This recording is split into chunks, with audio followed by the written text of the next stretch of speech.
Let us move on to another topic, though, because I want to ask you about drugs. The sampling showing that in Australia, we're all in. The use of methamphetamine in particular and cocaine on the rise. You must see this in your work. It probably doesn't surprise you. Is it doing a lot of damage?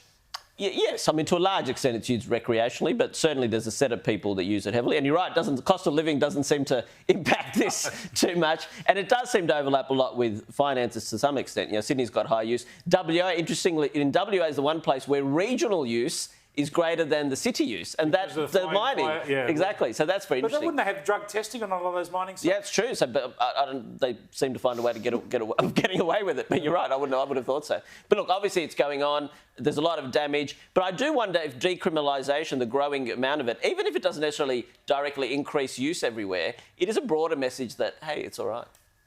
Yeah, I saw someone just going crazy on the street the other day, and everyone was saying someone off their head on meth. But what was happening about it? I mean, everyone was just avoiding this bloke, right?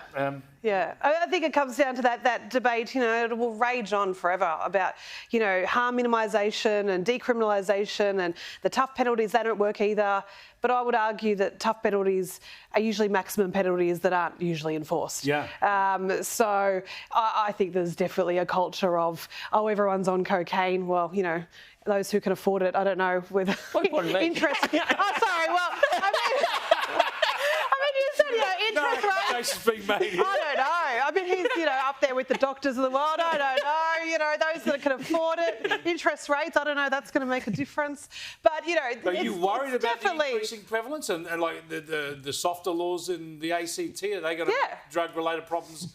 It sends the message that it's okay, and now it's okay. It normalises it, and I see it with teenagers talking about various drugs. Yeah. It's very normalised. It's not spoken as this hushed kind of illicit drug use unless it's kind of really bad, like heroin. I mean, that's but the cocaine and the cannabis is very much in this cluster of drugs where it's socially acceptable, without kind of forgetting. Well, hang on a second. This is an illegal substance. It's an illegal act that we were doing here. But do we see psychological problems and psychiatric problems as a result of this? Yeah, I think the broader message that we're getting either medicinal use or decriminalised use, it's very hard in my position, while there's a minority that will be especially harmed, it's hard for me to give out that message anymore. Because the broader message is, hey, it's either okay or it can be used medicinally. So where's the bit that it does genuine harm? That message isn't easy to give. Now, I just want to quickly touch on schools, because there's been a British education expert out here saying that in Australia we need to toughen up on the discipline. We need more discipline. Come in sunshine. I think that's been obvious to all of us for a long while, hasn't it? He said, children learn better in calm classes. Hallelujah. This is what I've been saying for 10 years. These are the kids, the teenagers now, where 10 years ago I was saying, they couldn't give them a timeout in preschool. They can't use a red pen in kindergarten, and parents are coming to me. And what I'm seeing is that parents are coming desperate to get their children into a private school, for parents that ordinarily would send their kid in the public education.